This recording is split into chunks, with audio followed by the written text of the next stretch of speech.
जय जय श्री राधारमन, जय जय नवल किशोर, जय जय जय चितचोर प्रभु, तो जय जय माखन चोर। बोलो बांके बिहारी लाल की जय। नमस्कार दोस्तों, स्वागत है आप सभी का हमारे YouTube चैनल पर।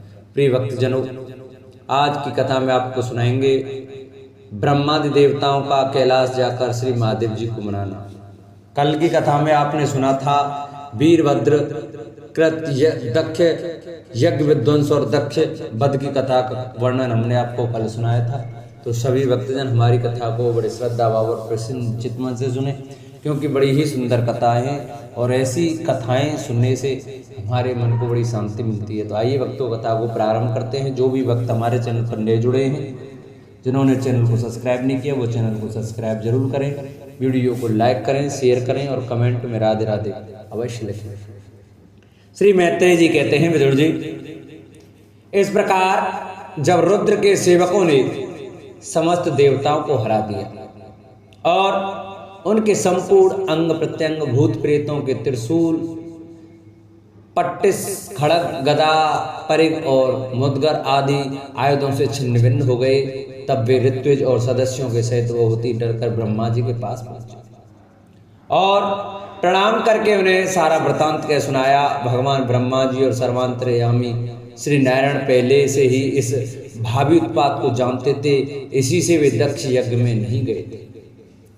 अब देवताओं के मुख से वहां की सारी बात सुनकर उन्होंने कहा, देवताओं, परम समर्थ तेजस्वी पुरुषों से कोई दोष ही बन जाए तो भी उसके बदले में अपराध करने वाले मनुष्यों को भला नहीं हो सकता। फिर तुम लोगों ने तो यज्ञ में भगवान शंकर का प्राप्य भाग न देकर उनका बड़ा भारी अपराध किया है, परंतु शंकर जी बहुत शीघ्र प्रसन्न होने वाले हैं, इसलिए तुम लोग शुद्ध हृदय से उनके पैर पकड़कर उन्हें प्रसन्न करो, उनसे क्षमा मांगो।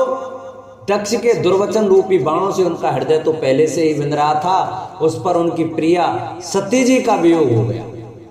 इसलिए यदि तुम लोग चाहते हो कि वह यज्ञ फिर से आरंभ होकर पूर्ण हो, तो पहले जल्दी जाकर उनसे अपने अपराधों के लिए क्षमा मांगे, नहीं तो उनके कुपित होने पर लोकपालों के सहित इन समस्त लोगों का भी बचना असंभव है।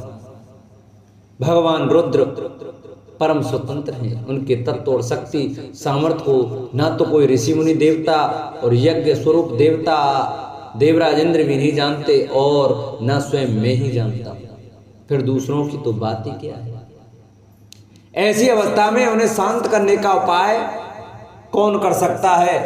देवताओं से इस प्रकार कहकर ब्रह्मा जी उनको, प्रजापतियों को और पितरों को साथ ले अपने लोक से पर्वत श्रेष्ठ कैलाश को, जो भगवान शंकर का प्रिय धाम है, उस कैलाश पर औषधि, तप, मंत्र तथा योग आदि उपायों से सिद्धि को प्राप्त हुए और जन्म से ही सिद्ध देवता नित्य निवास करते हैं। किन्नर, गंधर्व और अप्सरा आदि सदा वहां बने रहते हैं। उनके मण में शिखर है जो नाना प्रकार की धातुओं से रंग बिरंगे प्रतीत होते हैं। उस पर अनेक प्रकार के वृक्ष, लता और गुलमादि छाए हुए हैं, जिसमें झुंड के झुंड जंगली पशु विचरते रहते हैं। वहां निर्मल जल के अनेकों झरने बहते हैं और बहुत सी गहरी कदरा और ऊंचे शिखरों के कारण वह पर्वत अपने प्रियतमों के साथ विहार करती हुई सिद्ध पत्नियों का क्रीड़ा स्थल बना हुआ है। वह सब ओर मोरों के शोर, मदांध भ्रमणों के गुंजार, कोयलों की कुहकू ध्वनि तथा अन्य पक्षियों के कलरव से गूंज रहा है। उसके कल्प वृक्ष अपनी ऊंची ऊंची डालियों को हिला हिलाकर मानो पक्षियों को बुलाते रहते हैं तथा हाथियों के चलने फिरने के कारण वह कैलाश स्वयं चलता हुआ सा हुआ और झरनों की कलकल ध्वनि से बातचीत करता हुआ सा जान पड़ता है। मंदार, पारिजात, सरल, तमाल, साल, ताड़, कचनार, असन और अर्जुन के वृक्षों से वह पर्वत बड़ा ही सुहावना जान पड़ता है।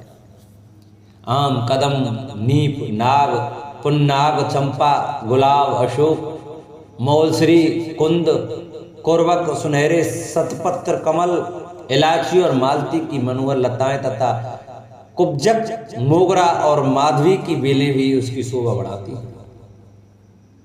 कटहल, गूलर, पीपल, पाकर, बड़, गूगल, भोजवृक्ष, औषधि जात के पेड़, केले आदि जो फल आने के बाद काट दिए जाते हैं, सुपारी, राजपूग, जामुन, खजूर, आंवला, आम, प्याल, महुआ और लिसोड़ा आदि विभिन्न प्रकार के वृक्षों तथा पोले और ठोस बांसों के झुरमुटों से वह पर्वत बड़ा ही मनोहर मालूम होता है।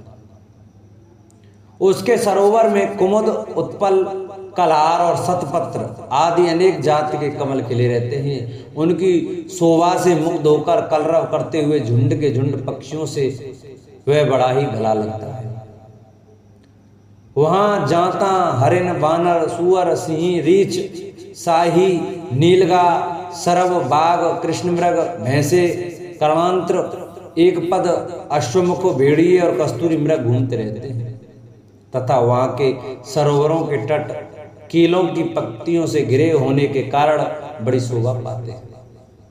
उसके चारों ओर नंदा नाम की नदी बहती है, जिसका पवित्र जल देवी सती के स्नान करने से और भी पवित्र एवं सुगंधित हो गया है। भगवान भूतनाथ के निवास स्थान उस कैलाश पर्वत की ऐसी रमणीयता देखकर देवताओं को बड़ा आश्चर्य हुआ। वहां उन्होंने अलका नाम की एक सुरम्यपुरी और सौगंधिक वन देखा, जिसमें सर्वत्र सुगंध फैलाने वाले सौगंधिक नाम के कमल खिले हुए थे। उस नगर के बाहर की ओर नंदा और अलकनंदा नाम की दो नदियां हैं। वे तीर्थपाद श्री हरि की चरण रज के संयोग से अत्यंत पवित्र हो गई। विदुर जी उन नदियों में रत विलास से थकी हुई देवांगनाएं अपने अपने निवास स्थान से आकर जल की क्रीड़ा करती हैं और उसमें प्रवेश कर अपने प्रेतमों पर जल उलीचती हैं। स्नान के समय उनका तुरंत का लगाया हुआ कुछ कुमकुम धुल जाने से जल पीला हो जाता है। उस कुमकुम मिश्रित जल को हाथी प्यास न होने पर भी गंध के लोभ से स्वयं पीते और अपनी हथनियों को पिलाते हैं। अलकापुरी पर चांदी, सोने और बहुमूल्य मणियों के सैकड़ों विमान छाए हुए हैं, जिनमें अनेकों यज्ञ पत्नियां निवास करती थीं। इनके कारण वे विशाल नगरी बिजली और बादलों से छाए हुए आकाश के समान जान पड़ती थी। यज्ञराज कुबेर की राजधानी उस अलकापुरी को पीछे छोड़कर देवगढ़ सौगंधिक वन में आए। वह वन रंग बिरंगे फल, फूल और पत्तों वाले अनेकों कल्प वृक्षों से सुशोभित था। उसमें कोकिल आदि पक्षियों का कलरव और भौरों का गुंजार हो रहा था तथा राजहंसों के परम प्रिय कमल कुसुमों से सुशोभित अनेकों सरोवर थे। वह वन जंगली हाथियों के शरीर की रगड़ लगने से घिसे हुए हरिचंदन वृक्षों का स्पर्श करके चलने वाली सुगंधित वायु के द्वारा यज्ञ पत्नियों के मन को विशेष रूप से मथी डालता था। बावलियों की सीढ़ियां वैदुर्य मणि की बनी हुई थीं, उनमें बहुत से कमल खिले रहते थे। वह अनेकों किम पुरुष जी वहलाने के लिए आए हुए थे। इस प्रकार उस वन की शोभा निहारते जब देवगढ़ कुछ आगे बढ़े तब उन्हें पास ही एक वट वृक्ष दिखाई दिया। वह वृक्ष 100 योजन ऊंचा था तथा उसकी शाखाएं 75 योजन तक फैली हुई थी। उसके चारों ओर सर्वदा अविचल छाया बनी रहती थी, इसलिए घाम का कष्ट कभी नहीं होता था तथा उसमें कोई घोंसला भी नहीं था। उस महायोग में और मुमुक्षुओं के आश्रयभूत वृक्ष के नीचे देवताओं ने भगवान शंकर को विराजमान देखा। वे साक्षात क्रोधहीन काल के समान जान पड़ते थे। भगवान भूतनाथ का श्रीअंग बड़ा ही शांत था। सनंद नादी शांत सिद्धगढ़ और सखा यज्ञ राक्षसों के स्वामी कुबेर उनकी सेवा कर रहे थे।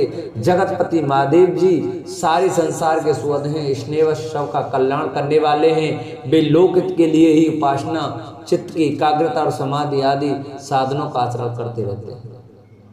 संध्याकालीन मेघ की सी कांति वाले शरीर पर वे तपस्वियों के अविष्ट चिन्ह वशम, दंड, जटा और मृगचर्म एवं मस्तक पर चंद्रकला धारण किए हुए थे। वे एक कुशासन पर बैठे थे और अनेकों साधु श्रोताओं के बीच में श्री नारद जी के पूछने से सनातन ब्रह्म का उपदेश कर रहे थे। उनका बायां चरण दाईं जांघ पर रखा था, वे बायां हाथ बाएं घुटने पर रखे, कलाई में रुद्राक्ष की माला डाले, तर्क मुद्रा से विराजमान थे। वे योग पट्ट काठ की बनी हुई टेकनी का सहारा लिए एकाग्र चित्त से ब्रह्मानंद का अनुभव कर रहे थे। लोकपालों के सहित समस्त मुनियों ने मननशील में सर्वश्रेष्ठ भगवान शंकर को हाथ जोड़कर प्रणाम किया।